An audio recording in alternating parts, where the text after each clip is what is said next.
яркие, красивые. Кешары. Какие молодцы, девочки. Сәлем. Қалай көңіл күй қалай? Алматының жаңбырына қарамай бәрінің көңіл күйі жақсы. Күзіп кетті масқара, не болып кетті, жаз болмай кетті ғой. Соны айтамын. Сонымен, бүгінгі шығарылым етеккір жоқтай киіп танытуды баяғыда доғарған Kotex брендінің қолдауыменен шығып отыр. Құрметті көрермендер, бүгін біз әйел саулығы ұят емес деген тақырыпта әңгіме айтамыз. Басымыздан өткен өзіміздің оқиғаларымызда айтсақ болған. Кейстер айналамыз толған сондай кейстер. Барынша Перизат екеуміз жауап беріп, сіздерге, осы жерде отырған көрермендерге және бұйырса ютубқа шыққан кездегі онлайндағы көрермендерге пайдалы, қызықты контент жасасақ деген ниет. Неге бұл тақырыпты таңдадық? Енді қазір негізі альфаларда бұл проблема азайып келе жатыр. Думаешь? Иә. Өйткені осы жақында бір танымал тележүргізуші Тредста жазды. Бір қыз жаңағы ауырыңқырап тұрдым деп айтты. Сосын не болды десем, у меня эти дни деп айтты. Бұрын біздің заманымызда олай айту деген болды, ату жазасына кетесің, сен ят, позор, енді 2 күн мектепке келмейсің, ананың барлық жағдайдан ұмытып кеткенше, сондайда. Қазір альфаларда ондай проблема азайды, салыстырмалы түрде. Ал біздің уақытымыз миллениалдар, біз әлі күнге дейін Қызылордадан келген қонақтар деп айтамыз. Сөйтіп айтасыңдар ма? Айтатындар бар ма солай? Қызылордадан келген қонақтар деп айтады. Әне бар, әне көрдіңіздер ма? Менде ондай қойдым. Жасым 42-ке келді ғой, не ол, зачем деген сияқты. Один раз расскажу такую трэш-историю. Съемка болып жатыр менде. Студияға келдік, у меня как раз первый день, бірінші күн. Андай, любой тиіп кетсең жаңағыдай. Үлгермейсің арасында, прокаттың тез ауыстырып тұру керек. Келем съемкаға студияда, и кресло әппақ қой. Вот прям әппақ кресло. Думаю, что делать? И смотрю, вся съемочная команда жігіттер. Бір қыз жоқ. Ассистент, редактор, ешкім жоқ. Соны өте думаю, короче, қайсың? Кім айтады, магазинге жүгіріп барады? Ага, бергел, аптекаға барасың, мынандай 4 капли аласың, вот так вот. Я прям съемочной командаға, я говорю, у меня месячные. Қазір мына жерде ақ кетсе, смотрите. Я вам тут весь мебель бытшын шығарам, так что арасында буду паузу ставить. Они такие, все, бол, проблема жоқ. Потом парень сгонял, там специально не бар ондай, как медицинский не сияқты, так простенько сияқты. Сондай астына салып алдым дополнительно, и вот так прошли съемки. Уже в 42 мне не стыдно об этом говорить. То есть, хоть жігіттерге, хоть қыздарға. Может, это старость, Может, это старость, как вы думаете? Сосын ораза кезінде әсіресе қыздардың келіншектер ана аузы ашық екенін айта алмайды кәдімгідей. Қой? Иә. Қиналып жүреді, аузы ашық екенін білесің ғой, түсінікті ғой. Бізде андай жағдай болған. Осылай енді круг жұмыс ұлдар бар, қыздар бар. И жаңа бір қыз аузы ашық жүрген оразаның ортасында. И ана жігіттер біліп тұр да сонда кеп тұрғанын месячныйдың айтады ғой. Не болды? Неге аузыңды ашып жібердің? Қарның ашық. Сен тамақ жеп жүрсің ба не? Сен жеп жүрсің? Анау қыз ұялып кіретін тесік таппай кәдімгі айта алмайды. Иә деп бетіне тіл салу керек қой. Міне деші. Етек кір келіп жатыр. Не, реально. Жоқ, рас қой. Біз әлі күнге дейін даже етек кір деген сөзін өзін айту кәдімгідей бір табу. Етек кір деп айтпайық та онда. Не деп айтайын? Вот, да, басқа. Ине Қызылорда. Да, Ине Қызылорда. Негізі осыдан 100 жыл бұрын кәдімгідей Назипа Құлжанова Қазақстан шыққан алғашқы журналист Қазақ газетінің беттерінде әйелдерге кәдімгідей бадыр айтып тұрып етек кір туралы қайдан келеді, ол неге болады, бәрін үлкен мақалалар жазған. Сосын ұсынған етек кір деген сөз, ол негізі жаңағы әйел кір осы уақытта ол лас жаңағы деген діни ұғымнан пайда болған нәрсе, сондықтан оны айлық деп атайық деп ұсыныс тастаған. Что зарплата деген сияқты. Айлық дегенде. Соны кейін мен соны жаңағы өзімнің аудиториямда айтқан кезде қыздар айтады, рахат, қыздарға айлық айына 2 рет келеді. Бір рет табиғи айлық келеді, бір рет үкіметтің айлығы келеді деген сияқты. Сондықтан ол туралы айтудың, ол туралы жаңағыдай жұмбақтап, астарлап айтудың ешқандай қажеті жоқ болып қалды қазіргі кезде. Және оны жұмбақтау негізі ол бір манипуляцияның құралы ғой. Әйелдің санасына манипуляция жасау. Қандай мысалға? Сен осы уақытта кірсің, сен осы уақытта ол туралы айтуға болмайды деген. Мысалы, мынандай нәрсе болды. Біз бір психологпен кездескен кезде мен сол туралы пост жаздым, кәдімгідей бір қаншама 1000-нан аса комментарий алдым сол кезде. Бәріміз енді мамаларымыз отырған, бәрімізде бірақ сұрақ болды: қызыма қалай түсіндірем деген, етеккір туралы, айлық туралы қалай түсіндірем деген. Сол кезде ол психолог ханымның бізге айтқан түсіндірмесі былай болды: кез келген қыз балаға етеккір туралы кішкентай күннен бастап айта беру керек. Сосын етеккірім келді деген күні оған бізді қалай өсірді? Ұят болды, ешкімге енді все, іш киіміңді көрсетпе, жаңағы прокладка төсеніштер сатып алып жатқаныңды көрсетпе, ол туралы үйде сен ауырып жатсаң да, қиналып жатсаң да айтпа ол туралы деген болды да. Ол кісі керісінше айтты, психолог: қыз балаға сол күні келген күні кәдімгідей арнайы сыйлық алып беру керек. Оған айту керек: сен енді әдемі қыз болып өсесің, бұл сенің өсуіңнің жаңа парағы, жаңа белесі деп айту керек деп. Сосын біз сұрап жатырмыз, ол қалай болады екен, ол бұрын болмаған ғой бұндай нәрсе деп айтып жатырмыз.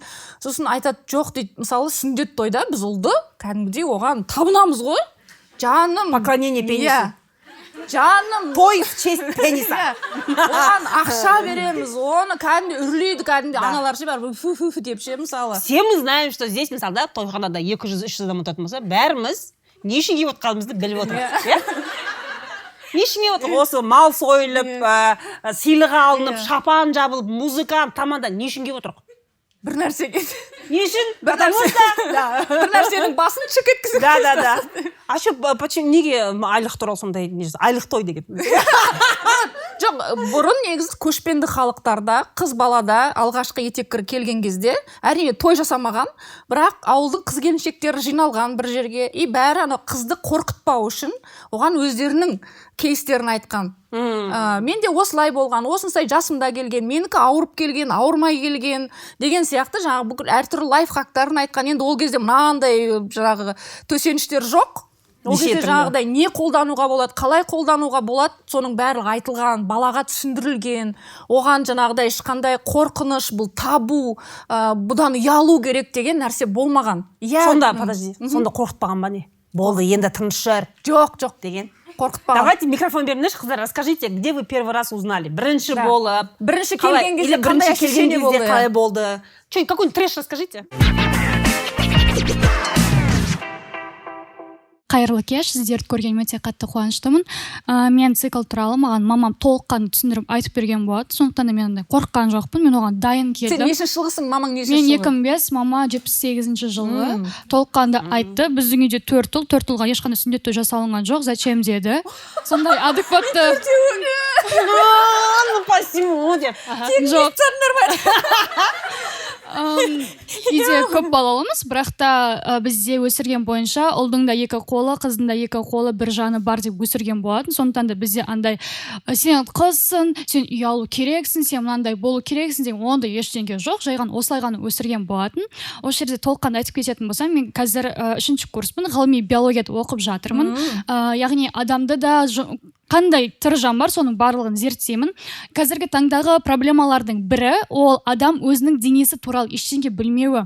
Бұрынғы заманда бізде ғалымдар бұрынғы заманда бізде ғалымдар еркектерді өте көп зерттеген. Қазіргі таңда зерттеулер бойынша еркектердің сол бедеулікті және де тағы да бір инфекция болған жағдайда қандай соны ғана зерттеп жатыр. Ал қазіргі таңда әйелдері толыққанды әлі зерттеу үстінде. Бұрынғы заманда оны ұят көрді және де әйелді өте қиын адам ретінде көрді. Қазір мысалға осы менструалды цикл болған кезде біздің гормон бар ғой, қандай гормондар бізде ойнайды, мида не болады, соның барлығы бізде зерттеліп жатыр. Ол көптеген дүние. Сонымен қатар қыздардың және де ұлдардың жыныс мүшелерінің айырмашылықтары қыздардікі толыққанды ашық, яғни біз инфекцияға кішкене бейімдеу болып келеміз.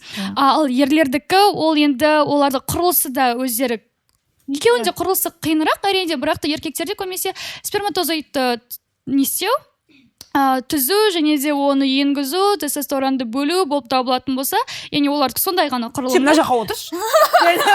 Мына жерге келіп отырып айтып берші бізге. Сосын сондай болатын болса, қыздардікі ай сайынғы цикл бар, олар жұмыртқа жасушалар ай сайын бөлінеді. Және де осы жерде бір қызықты факт, біз жатырдың ішінде, яғни ананың ішінде болған кезде біздің жұмыртқа жасушасымыздың бір бөлігі дамиды.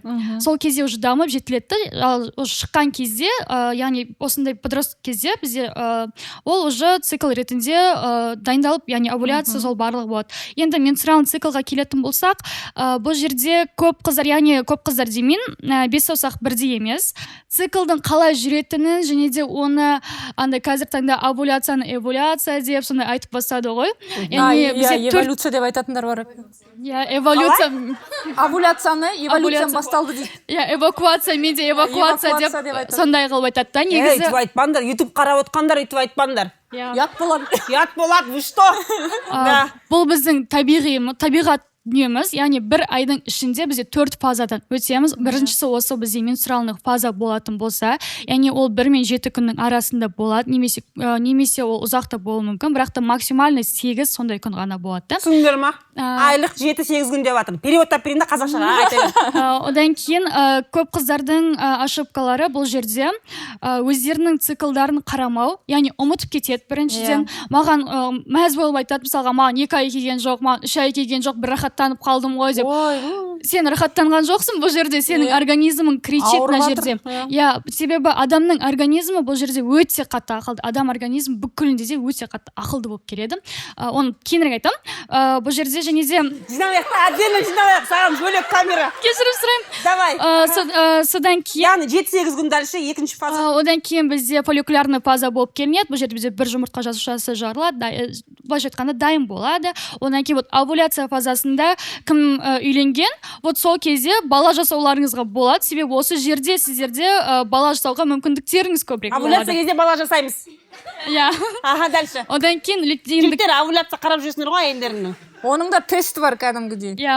Қазір мынандай арнайы приложениелер бар ғой, где месячные. Фло деген. Да, әртүрлі брендтер бар. Сол жерде кейбіреулерінде андай функция бар, күйеуіңе шерить етесің да, и он тоже видит. Он айтып, WhatsApp-қа жібермейді, қарап отырасың. Қарап отыр деп ше, вот, понятно? Осы күні үйге кешікпей кел. Да. Тиме деп. Овуляция, дальше. 4-ші фаза, бұл бізде лютеиндік фаза деп аталынады.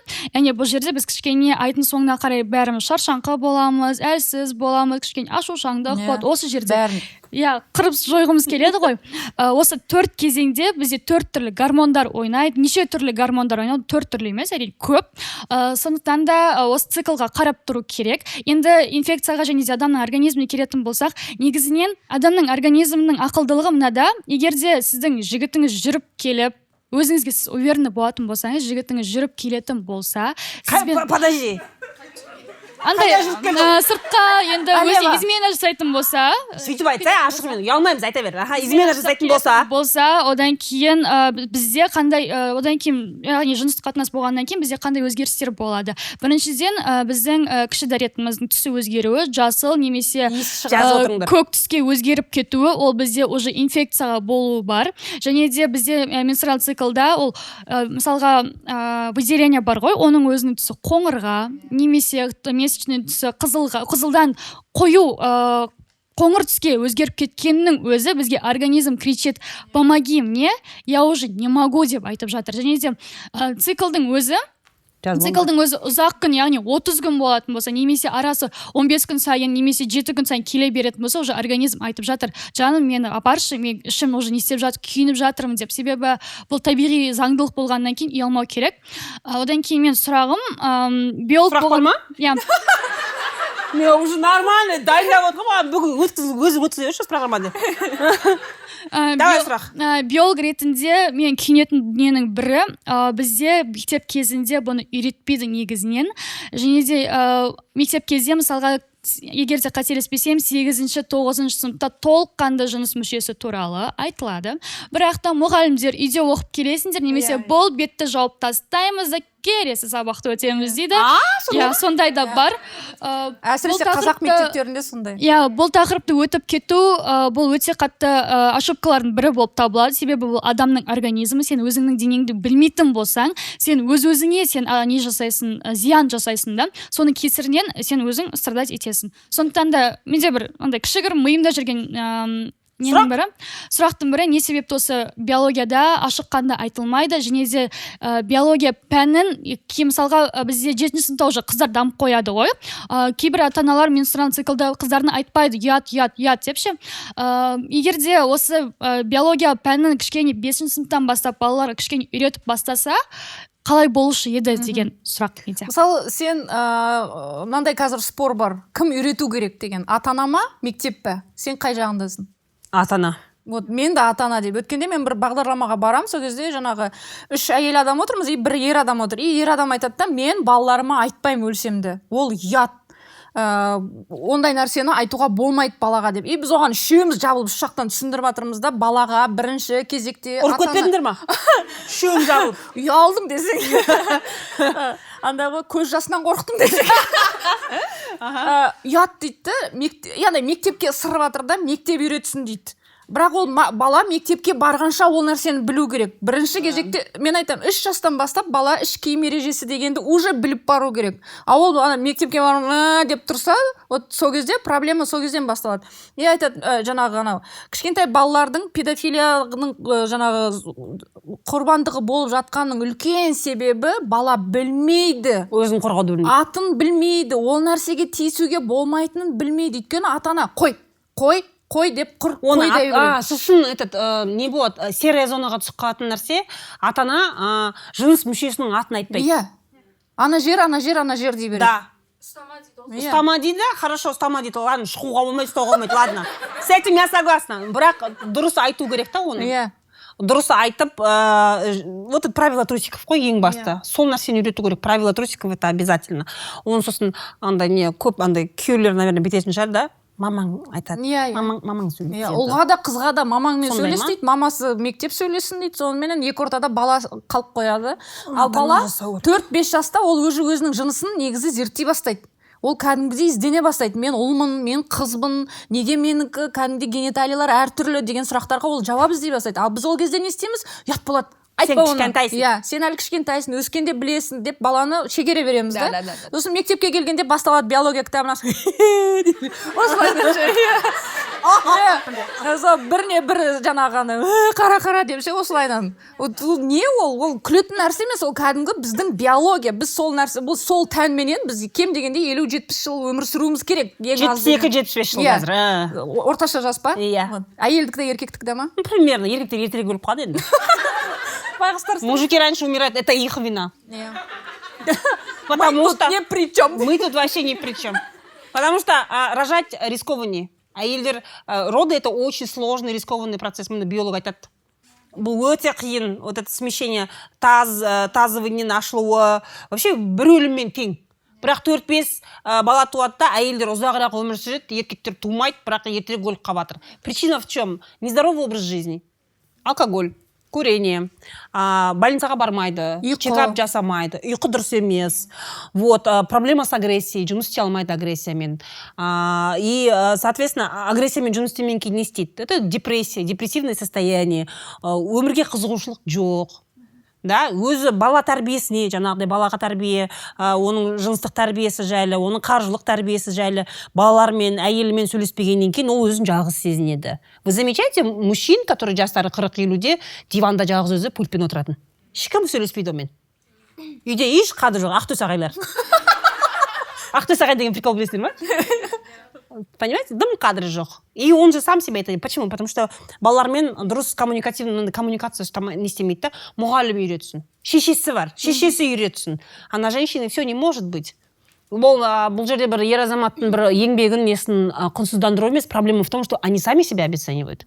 Өздері коммуникацияға бармайды, денсаулықты күтпейді, соответственно, раньше умирают. Не наша проблема. Жігіттер, давайте, собирайтесь. Бірақ бұл проблема тек қана біздің қоғамда емес, ол негізі Америкада да, Европада да кәдімгідей олар насихаттады осы нәрсені. Бүкіл сериалдарды көрсеңіздер, 2000 жылдардың бастағы сериалдарды көрсеңіздер, әдейі әкелері менен қыздарының арасында диалог жасатқызды.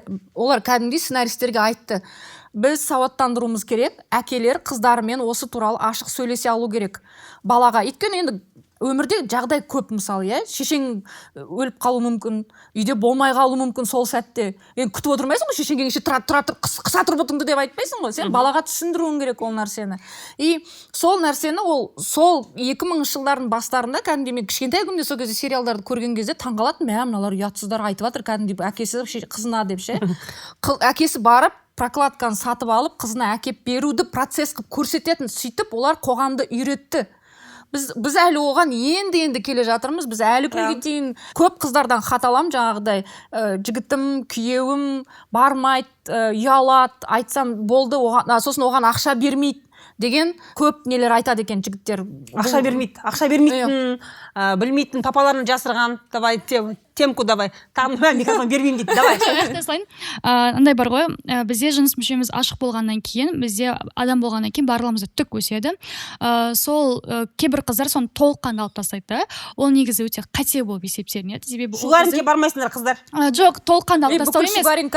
Толыққанды алып тастамаңдар дегім келеді. Себебі ол бізді былайша айтқанда защищать етіп тұрады. Қорғаныс ретінде. Табиғи қорғаныс негізі. Және де чекап жасау, үйленер алдында екі жаққа барып толыққанды зерттелу жасалу керек, чтобы негізі өзі қыздардың арасында бір негласный бір мәтел бар. Тұрмысқа шыққанша бетіммен айналыстым, тұрмысқа шыққаннан кейін ұйқастырамыз. Жоқ, ұйқастырамыз десең өздерің ұйқастырасыңдар. Білесіңдер ғой соны, иә? Көп айтады. Неге? Бірақ қана себеп. Екеуі жыныстық сауаттылығы жоқ. Екеуі алғашқы түннен бастап проблемаменен кәдімгідей айналысады. Разрывтар болады. Ол еще андай ғой, ауылдық жерге әсіресе мынандай бір жағдай болды. Қыз андай масасын перизат. Андай өтіп баняда жұқтырған инфекциялар туралы әңгіме басталған. Легендалар аңыздар батады. Олар ана дәрігерге барып айтқан кейстер бар, кәдімгідей дәрігерге барып, мына инфекцияны мен баняда жұқтырдым, бассейнде жұқтырдым деп айтты деп әйелдерін алдаған. Мынандай бір жағдай болған, өзіміздің бір таныс қызда тоже ауылға тұрмысқа шығады. И енді тұрмысқа шыққаннан кейін бір ай енді ауылға қызмет ету керек қой, жаңа қалаға келгенше. И сол бір ай бойы жыныстық қатынастан кейін дұрыс жуынбаған. Кәдімгідей қалаға келген кезде іші просто тупо шіріп жатыр ғой, короче. И анау ол енді ана эрозия, ойлашы сен, иіс шығып жатыр, ол күйеуі ше оны кінәлайды, сен аурусың деп ше. Оған жағдай жасалған жоқ, оған ешкім айтқан жоқ ол туралы, жаңағы ол етеккір келетінін, ол жаңағы циклдың 4 кезеңі деген олар вообще мақұрым ол туралы. Просто ойлайды екеуі тарс-тұрс, бала резко туады болды деп, жаңа ештеңе білмейді. Кейін келіп тексерілген кезде кәдімгідей ана қызда бір букет бүкіл инфекцияларды алып шығады, қаншама жылдар емделеді. Ол букет кәдімгідей бедеулікке алып келген. Ну да, инфекционный заболевание бедеулік алып келді. Содан кейін барып 7-8 жылдан кейін ғана барып қойдым, жаңағы балалар болды. Өйткені екеуіне де емделу керек болды. Ше ол мойындамайды ұзақ уақытқа дейін деген сияқты. И ол өте қорқынышты нәрсе. И жаңағы біздің тақырыптың айтып отырғанымыз, тақырыпты қоюдың өз мақсатымыз әйелдің денсаулығы ұят емес. Оны жасырудан тек қана ұтыламыз. Анаған ойлаңдаршы енді, мынандай да, сенің айналаңдағы қоғамның жартысына сен ол проблема туралы айтпа деп үгіттейміз адамдарды. Сенің айналаң сол адамдардан тұрады ғой, и оларға сен ол проблема туралы айтпаңдар дейді. Жасырыңдар, тығыңдар, ұят болады бұл нәрсе дейді. Ол ең қате, ең надан, әсіресе 21 ғасырда. Негізі бүгінгі эпизодтың маған осы тақырыпты алған себебіміз, және осындай тақырыпты қолдап отырған брендке рахмет. Осы ертең каналға шыққан кезде, изиявқа шыққан кезде қыздар өздері көріп, бір-бірлеріне осы видеоны бөліссе көп нәрсе түсінікті болады. Былай қарап отырып ше, біз жай вроде бы әңгіме айтып отырық. Где-то кринж ловили, где-то что-то рассказывают, мына жерде биолог қыздар әңгімесін айтып жатыр да. Бірақ тура осы ақпарат бір аумақта осындай жаңағы білмейтін қыздарға керек болуы мүмкін.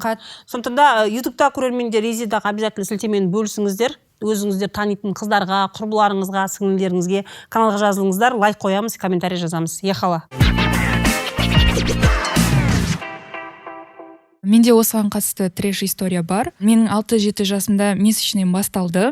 ой 6-7 жас емес 6-7 класста бәсе месячный не деп отқаным мен болатын шығар деп иә 6-7 класста менде месячный басталды и получается мен прокладканы анамнан алып отырдым. Мен анамнан ешқандай информация месячный туралы естімедім, мен өзім анамнан просто алып бастадым. Подожди, не деп айтасың сонда мамаңа? Менде что-то астында что-то не то. Сөйтіп айтасың ба, амамен сөйлесесіңдер ғой жаңа? Иә, біз мамамен бізде не коннект, диалог бізде болмады. Айтсаң Волан-де-Морт сияқты өліп кетуі мүмкін. Бізде оның атын айтуға болмады, иә. Сөйлеспедік. А бізде маманың өзі, то есть бізде папа хостовария жұмыс істеді, и получается мама бізде папаның өзінен алатын болған ғой прокладканы.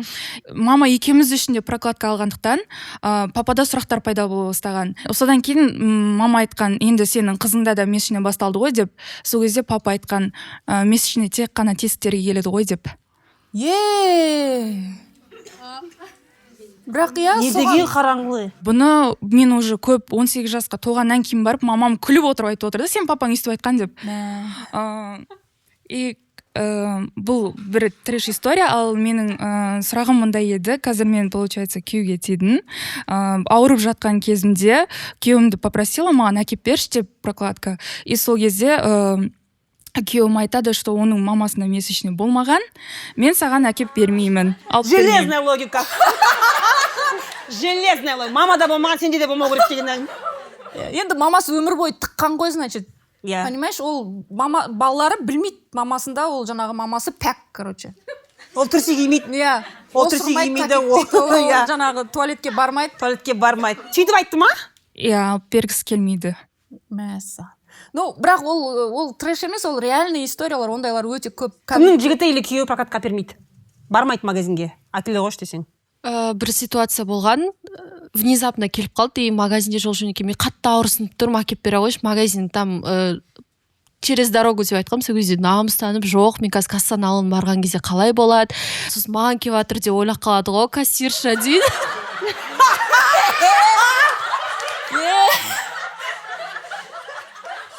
Мама. Еркектің намысын өлтіреді, забываем осы жерден. Осы жерден забываем. Топастық өлтіреді.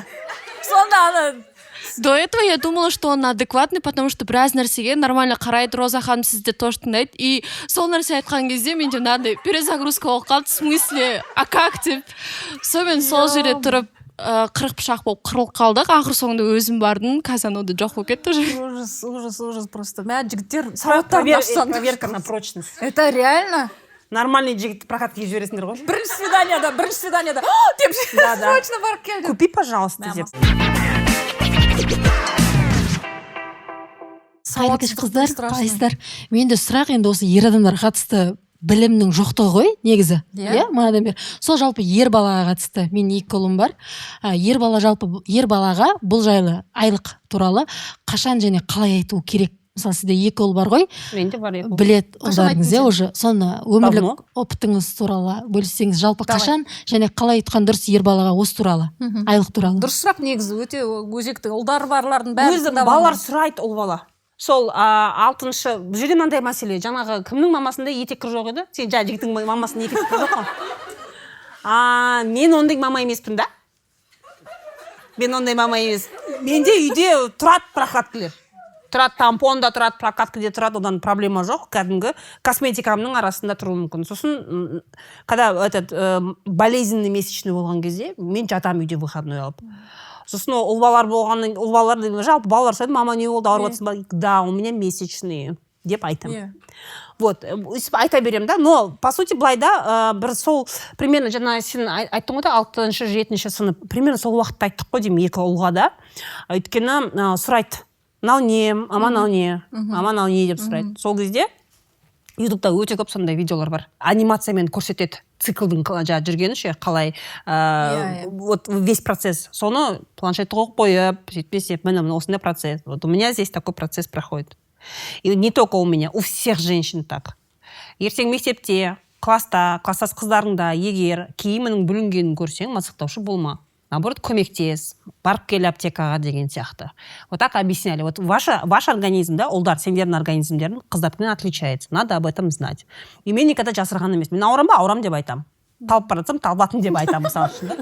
Один раз даже такой был менде этот торговый домда келе жатырық екі баламен екеуі шықты что-то за покупками пошли мен андай светлый джинсы киіп алғанмын и прям чувствую что началось келіп қалды. да вообще да ол мынандай мәселеде кейбір жігіттер ойлайды екен оны контрольдауға болады деп типа кранмен жауып қоясың ба сонда то есть можно проконтролировать начало месячных сөйтіп ойлайтын жігіттер бар екен да Құдай. сөйтіп мы идем и я понимаю что вот началось и артық қимылдауға болмайды надо стоять былай тұру керексің потому что артық қимылдасаң бітті ана джинсың бәрі кетеді быт болады аппақ джинсы да такой светло-голубой я вот так вот стою и балалар короче бүйтесіңдер анау магазин тұр бутик тұр ана не супермаркет тұр сол жаққа кіресің 4 капли аласың осыны аласың жүгір мен мына женский туалетке барамын сол жерде қасында тұрамын и вот так вот бочком иду в туалет екеуі быстренько побежали алып келді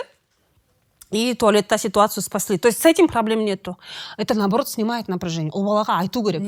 Я ол түсінеді, қай кезде мама ауырып жатыр да, егер ауырсынатын болса. Вот эти вот железные мамы нафиг никому не нужны. Жаңағыдай ше ауырмайтын, құламайтын, өлмейтін мамалар ешкімге керек емес.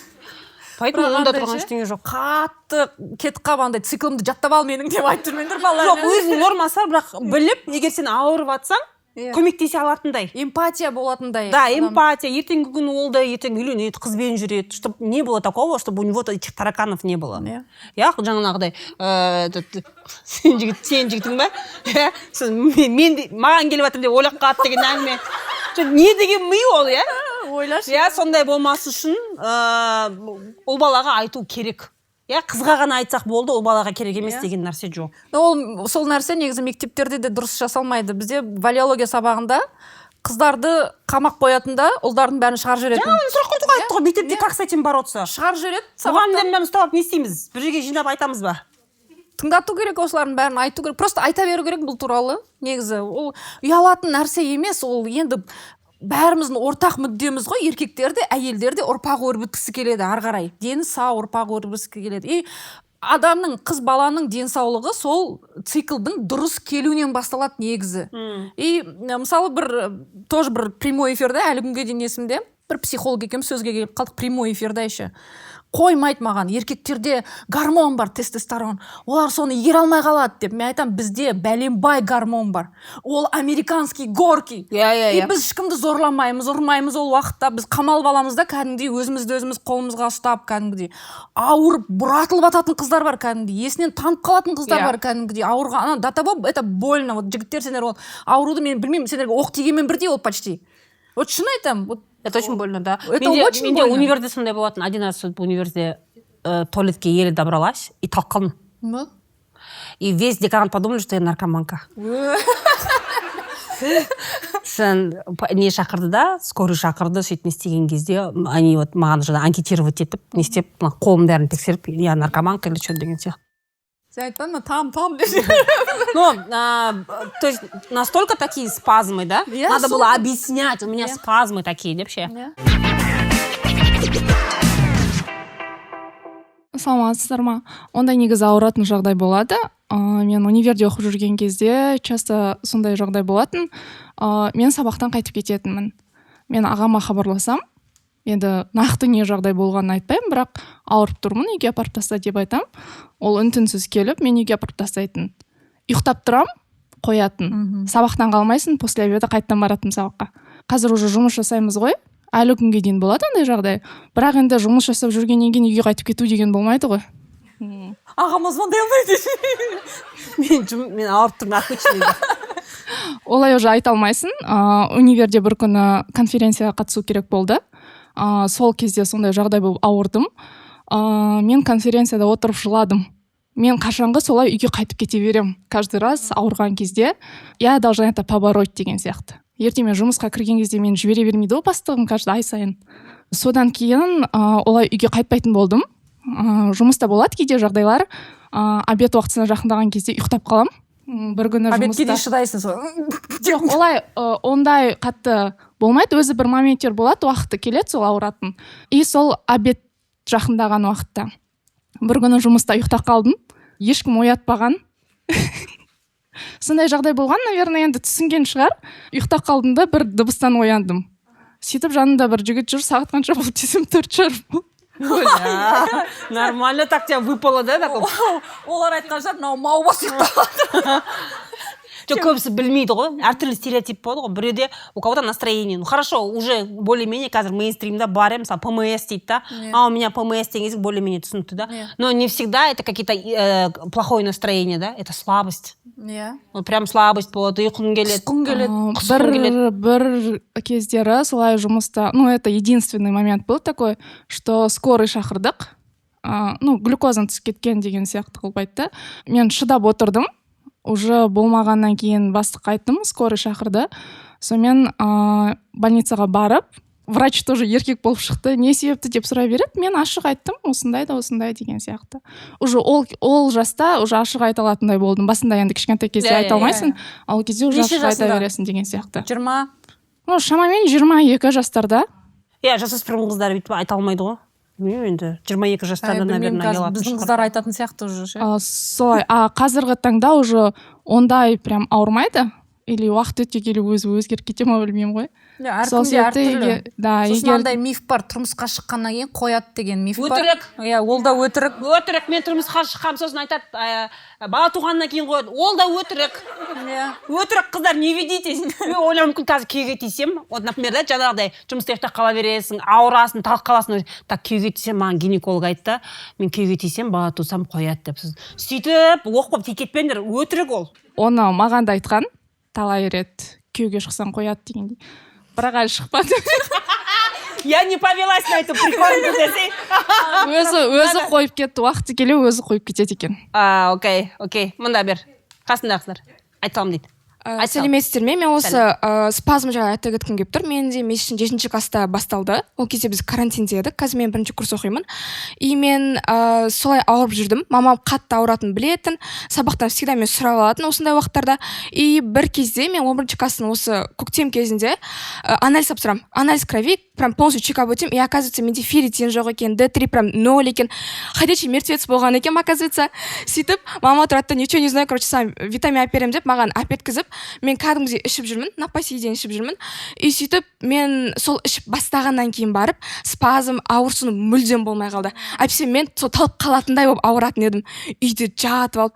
Даже, знаете, мен 2 рет, мысалға, аналгинді жарты таблеткасын ішу керек қой. Мен 2 таблетка ішетім, все равно қоймайтын еді. Да, не действует. Вот, сол не действует. Кетанов бүкіл ішетімін. И оказывается, мен қаным тексерткеннен кейін менде сондай төмен екенін білдім, да, витаминдердің. Ну, не всегда это. Да, не всегда. Көрермендер, пожалуйста, не думайте, что это менде витамин. У каждого по-разному. Мысалы, сізге врач солай айтқан, да? И это помогло, да? Да, вот мне помогло.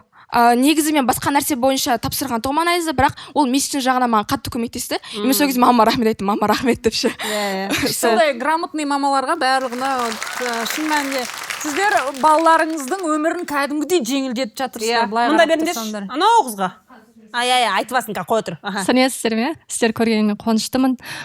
Еркектердің арасында андай теория бар емес па? Манипуляция жасайсың етекірмен, месячныймен, айлық келді деп. Төсекке жатпайсың, у тебя нету настроения, опять же, из-за того, что у тебя месячный, ты оправдываешь это тем, что у тебя месячный.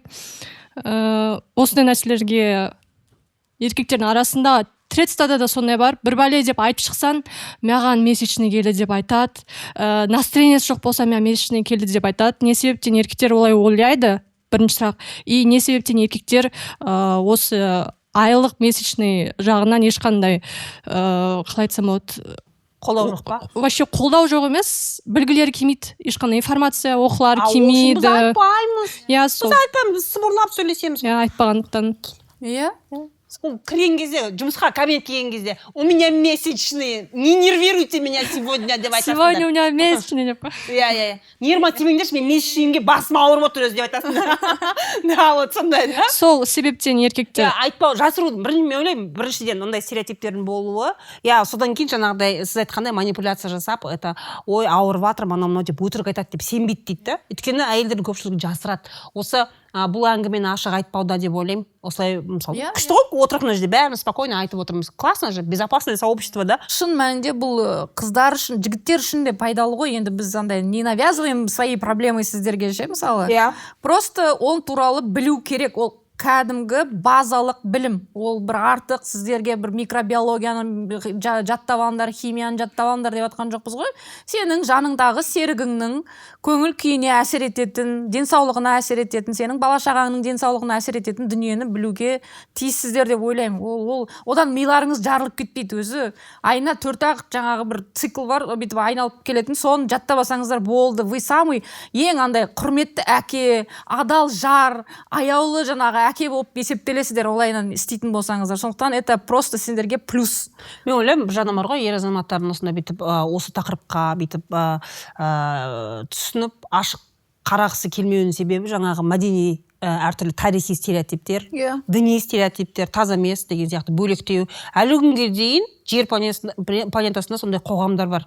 Әйелдер етек кір басталған кезде қоғамнан қуып жібереді әйелдерді. Отдельно үйге барып тұрады. Сенің етек кірің біткенше сен келмейсің. Не то, что тамақ істемеу. Сен общем ауылдан қуыл, ауыл сыртында жүресің. Понимаете, да? Бір жағынан қыздарға каникул болатын сияқты, жақсы болды. Бір апталық каникулға барып келдім. Но там условий нету. Это обычно такие хижины, антисанитария, ол жерде тамаға келмейді саған. Да, то есть сен бір аптаға сондай уақытқа қуыласың. Әлі күнге дейін сондай қоғамдар бар жер планетасында. Да, арнайы киноларда бар, Индияда осы мәселе көп көтеріледі. Яғни осындай қоғамдар болғандықтан, осындай мәдени, тарихи және діни көзқарастар етеккірге қатысты, айлыққа қатысты дұрыс болмағандықтан, мен ойлаймын, жігіттердің көпшілігі, для них это стыдно. Стыдно, наверное. И сосын қыздардың өзі ұялып тұрғаннан кейін, они как бы, да, это вот идет. Давай. Қайырлы кеш, көргеніме қатты қуаныштымын. Өзім жасым 30-да. Жігітім бар, 3 жас кіші. Бір қызық ситуация болды. Нам нравится такое. Екеуміз қыдыруға шығамыз. И менде кеп қалды. Кеп қалды. Соны мен оған айтам, іш киіммен маған прокатка керек деп. Ему было стыдно басында. Андай ойбай жоқ, ол не деген сөз, давай өзім барып қайт деді. Сосын мен айттым, айналайын-ау, қазір қай замандамыз біз. И он справился. Барып келді. Как ты уговорила? Жалындың шантаж жасадың ба? Жоқ, жалынғанда жоқпын, ештеңе істеген жоқпын. Просто айттым, если, ертең болашақта бұл нәрсе керек болады по-любому. Сен менімен қазір жүрсең де, ертең басқа қызбен жүрсең де, осындай ситуацияға тап боласың. Тебе придется идти. И ол барып қайтты. Как он справился? Как у него психологический травма болып, қиналып? Такого не было, наоборот, бартта даже видеозвонокпен звондап, қандай айналып берейін, қайсысы керек саған деп, прям, мен мынандай керек деп, даже іш киімнің өзін таңдап берді өзі. Молодец. Респект жігітіңе. Бұның өзі... Жігіттер сондай тыңдайтын болады өзі. Вот в чем секрет. Айтқаныңды екі етпейді олар. Және де 2020 жылы мен 3-ші курс оқып жүрдім. Ол жылдарда менде задержка 3 айлап болатын. И академияда оқып жүрген кезде құлап қалдым, судорог беріп, сөйтіп мені больницаға апарады. Фолликулярная киста деген акасы бар екен. Ондайды біз білмейміз, оны әкем де шешем де білмейді. Даже врачтың өзі білмеді. Мені пышақтың астына салайын деді. Просто киста деп. Сосын оқығанның арқасында деп ойлаймын, 1 сағат ішінде мені кәдімгідей қол қойдыртуға апарды. Міне 1 сағаттан кейін операция болады, келісім бересің бе деп. Мен келісім берген жоқпын. Гуглға кіремін, задержка неден болады, қалай болады, оқимын, полностью фолликулярная киста екенін түсінемін. И мен айтам, оказывается, менде фолликулярная киста, это рассасывается. Почему сендер мен операцияға жатқызайын деп жатсыңдар? Үлкен акушерский, прям үлкен больница, ана мен айтпай қояйын. И мамаға айтам, мам, осындай, ол киста деген нәрсе туған әйелдерде болады екен. Мен тумағанмын, мен қызбын. Почему менде ондай? И мама уже переживает, сосын басқа жақтан УЗИ табамыз, 2-3 УЗИ-ға сұранамыз, еще ол врачтардан сұранамыз ғой біз кәдімгідей. Бола ма, біз басқа УЗИ-ға барып келейікші, сіздердің УЗИ-ларыңыз дұрыс емес істейтін сияқты деп кәдімгідей. Сағыз жапсырып тұрған сияқты. Мама манипуляцияға. Сонымен басқа УЗИ-ға барамыз, и ол УЗИ ер кісі болады. соны мен айтамын осындай жағдай, жасым осындайда десем, тоже так же айтады, саған тұрмысқа шығу керек. Тебе саған уже пора. Айналайын волшебная палочка, қыздар. бүкіл әйелдердің ауруларын емдейді. Барлық даже, знаете, вот настроениең болмаса да, мінезің қатай кетсе де, любой ауруыңды жеңетін, емдейтін волшебная палочка бар. Это мужчина, кейбір еркек врачтар сөйтіп айтады. Аха. И вот соның арқасында фолликулярный киста екенін білді, маған укол система берді. 5 күннің ішінде маған месячный келді. Зато Google болмаса, қазір мынандай шраммен отырады. Google. Иә, вот. Сол үшін қыздар табиғи нәрсе екенін ол бәріміз білеміз, жасырмаймыз, ашық, анық түрде айтамыз. Ешқашан ол нәрсені ұят санамаңыздар. Ой, рахмет. Спасибо за историю. Негізі осы лайфхак хороший. Мысалы, бір врачқа барасың, ол саған обязательно не операция дейді, или определенная процедура сондай жазып береді ғой. Сондай кезде лучше, мне кажется, подстраховаться. Конечно, минимум 3 дәрігер. Бармайды басқа врачтарға ше қайтадан, чтобы подтвердить диагноз. Бір сұрақ қоя кетсем бола ма?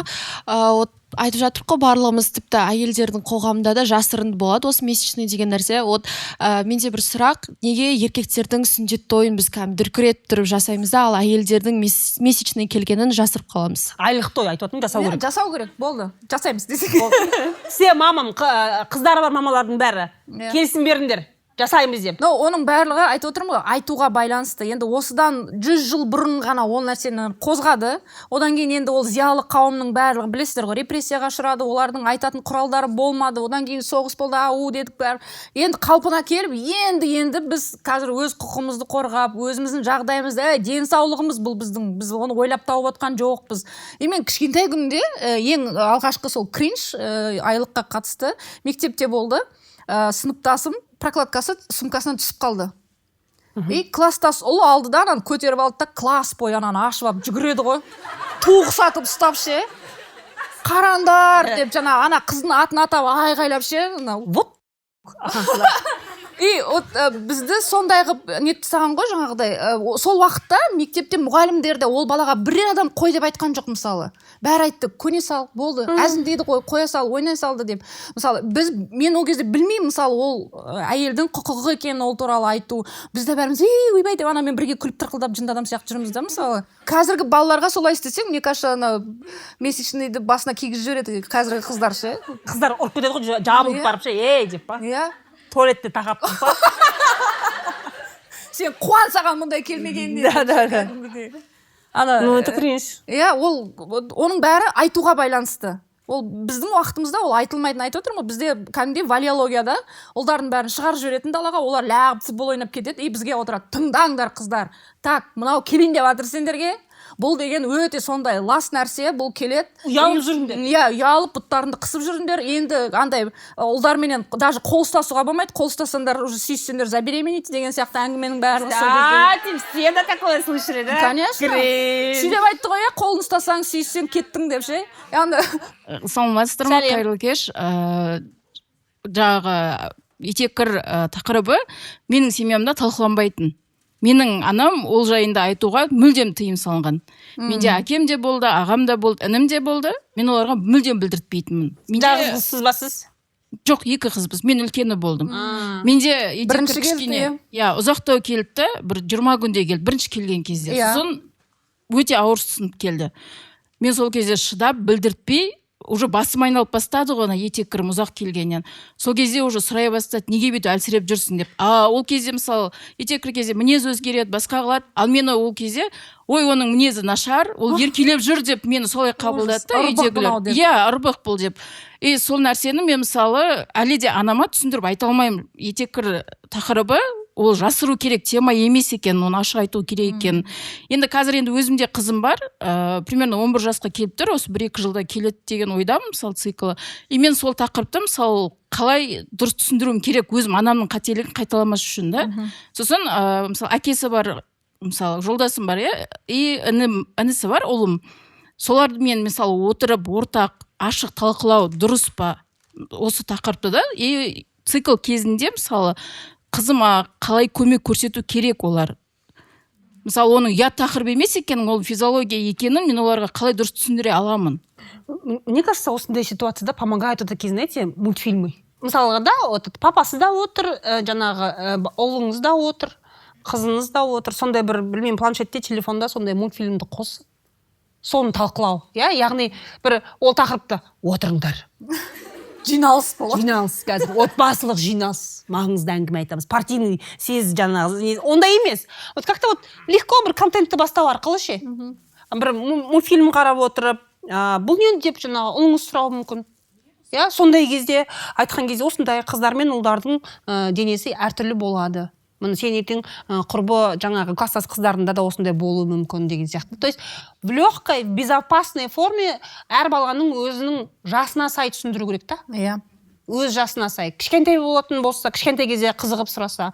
Мысалы, уже 11-де қыз білу керек негізі бар. 11 уже... Да, поздновато немножечко, да, надо чуть пораньше деген сияқты. Кішкене активно и мысалға да сіз соны айтып бастаған кезде папасы бүйтіп, шайын артқа қарап ішіп, ол үйтпеу керек. То есть ол қыз түсіну керек та, что это безопасная тема. Оны папаның қасында, маманың қасында мен ашық айта аламын деген сияқты, ол қауіпсіз ортаны түсіну керек. Қыз үшін өз отбасы қауіпсіз болу керек. Ол үшін жаңағыдай, да, ол болсын, қыз болсын да, бірақ осы тақырыпта именно да, жаңағы папасы деп бөлмеден шығып кетіп емес. Сядь, пусть нормально тоже сидит и слушает. Ол үшін күйеуіңізбен сөйлесіп алыңыз, осындай бұл айтылу керек, ол қыздың денсаулығына, ертеңгі күні өзін сенімді сезінуіне, бұл маңызды деп бірінші папасымен келісіп аласыз.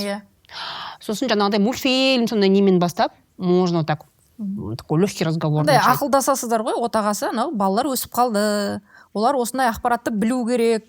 И ол ақпаратты екеуміздің бірге айтқанымыз баламыз үшін қауіпсіздірек болады деп басында ол кісіні түсіндіріп аласыз оған. Содан кейін түнгі молда режим қосасыңдар ғой. Поняли, да? Түнгі молда режим қосасыңдар. Знаешь такое? Жоқ, ол не? Ятсыздар не айтасың олай деп.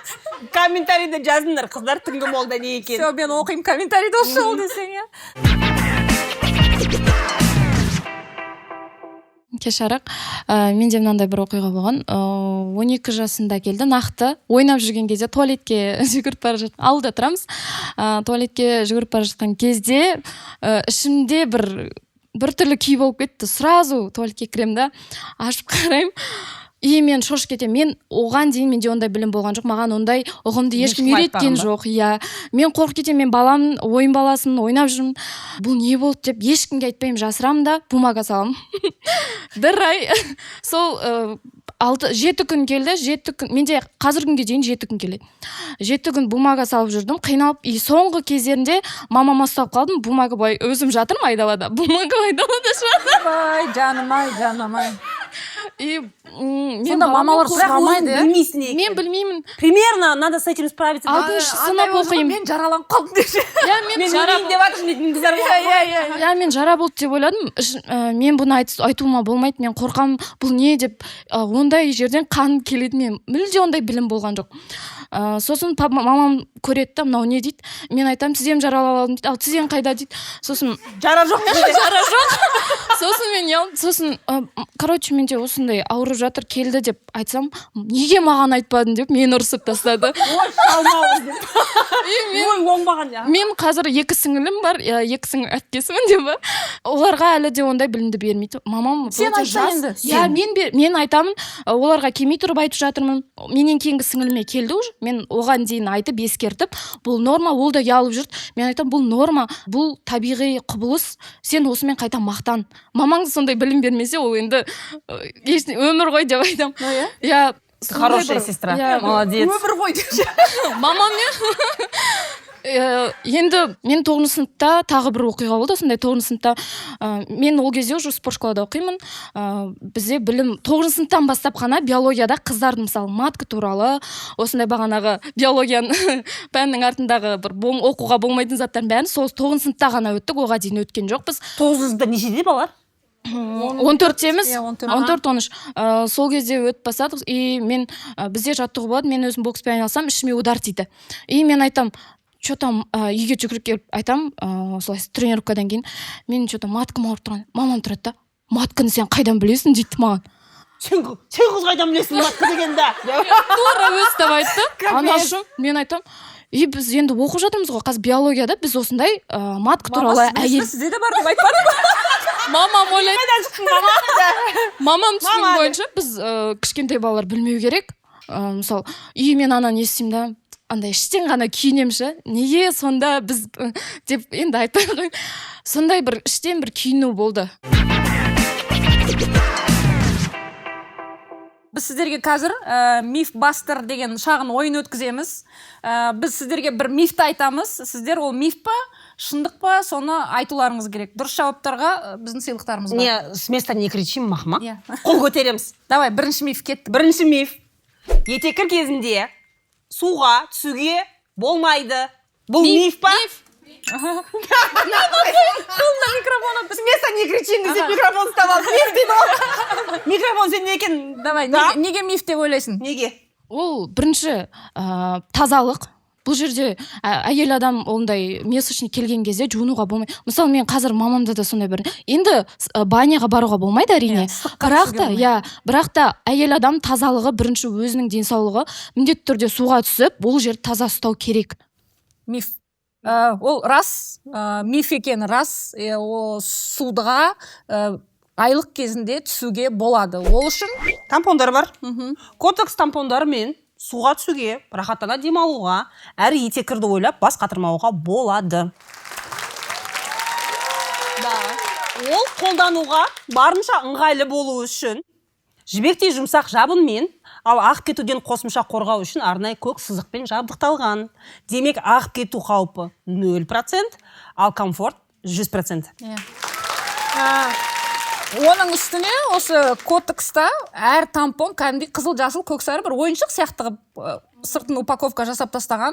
Соның арқасында қорықпай, ұялмай, сөмкелеріңізге кез келген жер, жағажайға барасыздар ма, бассейнге барасыздар ма, кез келген жерде өздеріңізбен бірге ала жүруге болады. Сондықтан өте ыңғайлы нәрсе. Как модный аксессуар, очень симпатичный. Сауатты адамдардың аксессуары деп. Так, келесі миф. Подожди, подарок мне қалсын. Ойбай, мына қызға. Өзің алайын дедім ғой. Так, мына қызға біздің котекс. Енді микрофонды келесі адамға беріп отырғанда сонда десең. Так, сонымен екінші миф. Екінші миф. Сезімтал тері төсемелерден зардап шегеді. Бұл миф па, әлде рас па? Сезімтал тері төсемеден, прокаткіден зардап шегеді. Бұл миф или не миф? Негізі бұл рас болып келеді. Әрбір негізі айттым ғой, жыныс мүшеміз бізде өте қатты сезімтал. Сондықтан да оған біз өзімізге подходящий нені тауып алу керекпіз. Егер де аллерген беріп жатқан болса, значит, надо поменять. Все, басқасын көру керек. Менің мамам мынаны қолданады екен деп қолдана берудің қажеті жоқ. Өте дұрыс. Баларыз. Бұл шын мәнінде ол жеріміз, вагина кәдімгідей ең жұқа, ең нәзік теріменен қапталған. Және оны жаңағы сақтау үшін, сол үшін депантенол қосылған аса жұқа котекс төсемелерін пайдалану керек. Ол терінің қорғаныс қызметін қалпына келтіреді, қызаруды азайтады. Қызару норма емес. Ойламаңыздар, бәрінде қызарып жүреді екен, сол қызару керек деп. Ол жаңағы жоғарғы қабаты жібекпен салыстыруға болады. Ұстаған кезде кәдімгідей қолыңа жұп-жұмсақ болады. Яғни тері, астыдағы теріге де ол жаңағы ауа өткізеді. Парник әсерін тудырмайды, білесіздер ғой, буланбайды денеңіз, теріңіз. Сонымен жалпы осы түрі 2 есе көбірек сіңіреді суды. Сондықтан естеріңізде, назарларыңызда ұстарыңыздар. Это новинка, вы видели? Тамаша. Сондықтан мына қызға давайте бір сыйлық біздің атымыздан. Биолог қызға, лекті оқып бергенбізге. Базар жоқ. Болашағы бар қыз екен кәдімгідей. Молодец. Келесі миф. Түнде кәдімгі күндізгі төсемені пайдалануға болады. Давай, ана қызға. Рас па, рас емес па? Миф. Себебі түнде енді әртүрлі позада жатамыз ғой, аунаймыз ары-бері, и сәйкесінше неде месячный тоже әртүрлі болып ағып кетеді, и поэтому ночнойды қолданған жөн, потому что ночнойдың арт жағы кеңде болып тұрады. Из-за этого қорғаныш 100% болады. Бәрекелді. Бұл миф. Түнде ұйықтап жатып аунаған кезде бөліндінің бәрі артқа қарай ағады. Кәдімгі төсеменің арт жағы қысқа болады. Кәдімгі дневнойдың арт жағы қысқа болады. Сондықтан ол түнгі уақытқа арналмаған. Ал түнгі котекс экстра протект төсемелердің арт жағы күшейтілген, 3D тосқаулы бар, 3D. Төсеме 50%-ға ұзынырақ, әрі жалпақ. Ортасында 3D тосқаулы сұйықты тез сіңіреді сұйықтықты. Яғни аунап үлгермейсіңдер, там быстро всасывается, да? Бөліндінің түнде ағып кету қаупі 0%-ға дейін түседі. Тамаша.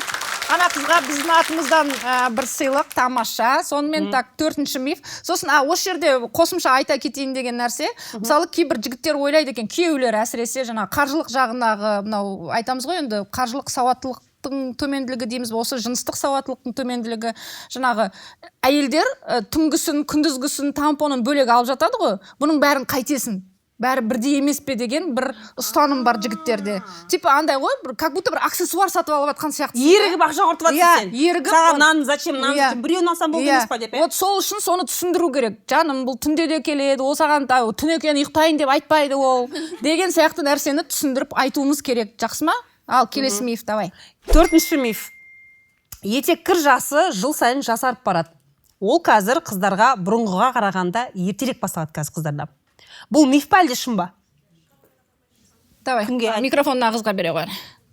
В целом, сейчас да, у нас, потому что, я сама врач-психотерапевт, и у нас сейчас именно возраст полового созревания, он, так скажем, ушел немного раньше, да, и, из-за того, что мы сейчас живем в эру экология загрязненная, да, и как бы вот мы немного идем такое в сторону раннего полового созревания, и поэтому, если раньше это было 12-13 лет, то это может сейчас наступить и в 9, и в 10, и в 8 лет, потому что это гормональная система, и это может на всех по-разному повлиять.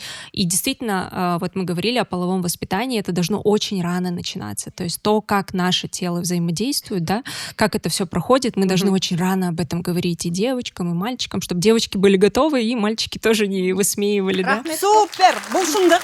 Бұл шындық. Қайда? Котекс Янг. Бұл шындық. Бүгінде етеккір басталуының орташа жасы 9-10 жас. Мамочки, слышали, да? Қыздарыңызбен ертерек сөйлесесіздер. Ойбай, ұятсыз деп жүрмендер де. Ойбай, сен қыз қайда жүрсің? Нет, это нормально. Бұл норма, қазіргі кезде ертерек басталуы мүмкін. Сондықтан қыз баламен бұл тақырыпты мүмкіндігінше ертерек сөйлесеміз. Міне сол үшін Котекс Янг деген жаңа төсемелерді ойлап тапқан. Бұл балалар үшін қолайлы, ыңғайлы, бөліндіні 50%-ға көбірек сіңіреді, 100% ауаны өткізіп тұрады. Баланың терісі үшін бұл өте қолайлы дүние. Және жаңағы ағып кетуден 0%-ға дейін кәдімгідей төмендеткен. Сондықтан бұл өте қолайлы. Егер сіңілдеріңіз, жиендеріңіз, үйде туысқан балаларыңыз болатын болса, осы туралы міндетті түрде біліп жүріңіздер. Бұл өте қолайлы дүние. Құрметті аналар, жанында әпкелер, осындай забота жасайтын әпкелер, біліңіздер, сіңілдеріңізде ертерек басталатын болса, Котекс Янг осындай линиясы бар, арнайы. Ал сыйлық? Кімге береміз? Мына кісіге. Ана кісіге. Рахмет.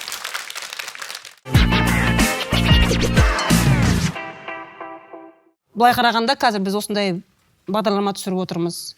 Котекс сияқты осындай үлкен халықаралық бренд осындай бізді әңгіме айтып, жиналып, осындай ақпарат таратуға үлкен мүмкіндік жасап отыр, бізге спонсор болып отыр. Бірақ айтқым келген нәрсе, бұндай жағдай көп әлемде, дәл қазір әлемде көп мемлекеттерде бұндай жоқ. Менструальная бедность деген нәрсе бар. Тоже көрермендер, ютубтағы көрермендер білсе екен осы туралы, жігіттер білсе екен. Қазақша біз қалай аударамыз? Менструальная бедность деген. Давай. Кедейлік десең, тікелей аударма болады негізі, бірақ бұл ұғым әлі біздің қоғамда жоқ болғандықтан қазақша нақты атауы жоқ, бірақ ол туралы ойлану керек негізі. Ойлану керек, өйткені көрдіңдер ма, біз бұл тақырыпты айтпағандықтан былай қазақша қалай аударуды да білмейміз да. Менструальная бедность бұл әртүрлі мемлекеттерде неше түрлі жағдайларға байланысты осындай төсемелермен, осындай керек прокаткалар болсын, тампондар болсын, соған әйелдердің қолы жетпейді. Біріншіден қымбат болуы мүмкін. Кейбір мемлекеттерде, мысалы, тампон өте қымбат товар болып есептелінеді да, 27%-ға дейін НДС болады. Яғни это товар, он оценивается как товар, как роскошь. Представляете, да? Біздің елімізде ондай жоқ, құдайға шүкір. Ондай не әлгі? Люксовый товар алған сияқтысында, на него налог повыше. Кейбір әйелдер не ала алмайды осындай мәселе. Жақында осы жаңалық болды, Мьянмада. Апрельде ғой деймін осы. Запрет на продажу, на закупку и продажу вот таких товаров. Әйелдер не істейді, мысалы, осындай кезде. Өте көп, мысалға да, менструальная бедность, это не только прямой запрет в стране продажи, да? Ол жаңағыдай салықтың көп болуы, сатылымға кедергі жасау. Бірақ оған қарамай, жақсы плюстары да бар басқа мемлекеттерде, иә. Яғни кейбір мемлекеттерде университет пен мектептерде тегін беріледі қыздарға. Тұрады кәдімгідей. Да, тұрады кәдімгідей. Мен ақш-қа барған кезде Стэнфордта көрдім сондай. Кәдімгі МК продуктіден туалетте тұрады. Проблема жоқ одан. Жүгіріп жүрмейсің, жұрттың бәрінен сұрап. Барлық туалетте тампон да бар, бәрі бар. Бәрі жаңағыдай, мына жерде жаңа тампон болды ғой да, который с этим с аппликатором беш, көрсетші. Так. Вот мен былтыр ақш-қа барған кезде көрдім, осындай аппликаторы бар, осындай тампондар тұрды. Сосын қазір маркетинг не ретінде қыздарға жаңағыдай приятно болсын деп көп кафелер қояды. Да, обязательно. Я обязательно хожу в кафе, где есть прокатки. Вот обязательно хожу, поддерживаю тоже сол. Я осындай бұлдай нәрсе, менструальный бедностьті қалай жеңеміз? Осындай қоғамда біз ашық айтқан кезде, қажеттілігімізді айтқан кезде, жаңағыдай да, өзің жігітіңе немесе күйеуіңе, ата-анаңа, маған мысалы кішкентай жасөспірім қыздар, маған янг керек, маған мына жерде тампон керек, мына жерде маған ночной керек, дневной керек деген сияқты сол туралы ашық айту, диалог, қыздар өздері бірінші кезекте ұялмаса, жігіттер жағы естіп алады деп ойлаймын. Иә, олардың жүрегі бар ғой, миы бар ғой, түсінеді, просто түсіндіру керек. Әйтпесе жаңағыдай мен мамамда месячный болмаған, сенде нағып келіп жатыр деген сияқты нәрселер болмайды да. Сосын мынандай нәрсе бар да, айлық келу, ол керісінше сіздің денсаулығыңыздың жақсы екені әйел ретінде соның белгісі. Көп әйелдер де жаңа айтып жатыр ғой, мысалы айлап келмей қалуы мүмкін, яғни сіздің денсаулығыңызда бір ақау бар деген сөз, гормондарыңыз дұрыс жұмыс істемей жатыр деген сөз. Ал біздің тәніміз гормондардың сағат сияқты тықылдап жұмыс істеп тұруменен ғана қозғалып ойланып әрекет ете аламыз. Сондықтан айлық келу ұят емес, әйелдің денсаулығы ұят емес. Ол туралы ашық айтылу керек, ол туралы сауатты, бір-бірін кемсітпейтін, құнсыздандырмайтын диалог болу керек. Балаларымызды, ұлымыз болсын, қызымыз болсын, ерте жастан, ол жаңағы біздің қоғамда бір қате стереотип бір, жыныстық сауаттылық десең, өзіме талай айтқанмын, сонда сендер поза үйретесіңдер ме деп. Мен айтам, жыныстық қуып жіберуге болады қоғамнан. Жаңағыдай анау, неде қай ауылда дедің, ана сыртқа ауылдан шығарып жүреді. Ауылдан шығарып жүреді, қуып жүрексің адамдарды. Ол позаны үйрету емес, ол баланың өзінің тәні, ұл болсын, қыз болсын, өзінің тәнін тану, өзінің тәні қандай өзгеріске ұшырап жатқандарын білу. Сондықтан біздің денсаулығымыз барлығымыз үшін, қоғам үшін өте маңызды, мемлекет үшін өте маңызды, осындай компаниялар үшін өте маңызды. Сондықтан айтуға ұялмаймыз, айтамыз, ақылдасамыз, осы шығарылымды таратыңыздар, көрсетіңіздер, кәдімгідей андай спецучебник сияқты әртүрлі кринж оқиғалардың барлығын көріп, адамдар түсінсін, бір-бірімен түсінісуге, бір ортақ диалог құруға әдемі құрал болсын дейміз. Көп рахмет келгендеріңізге. Барлықтарыңызға.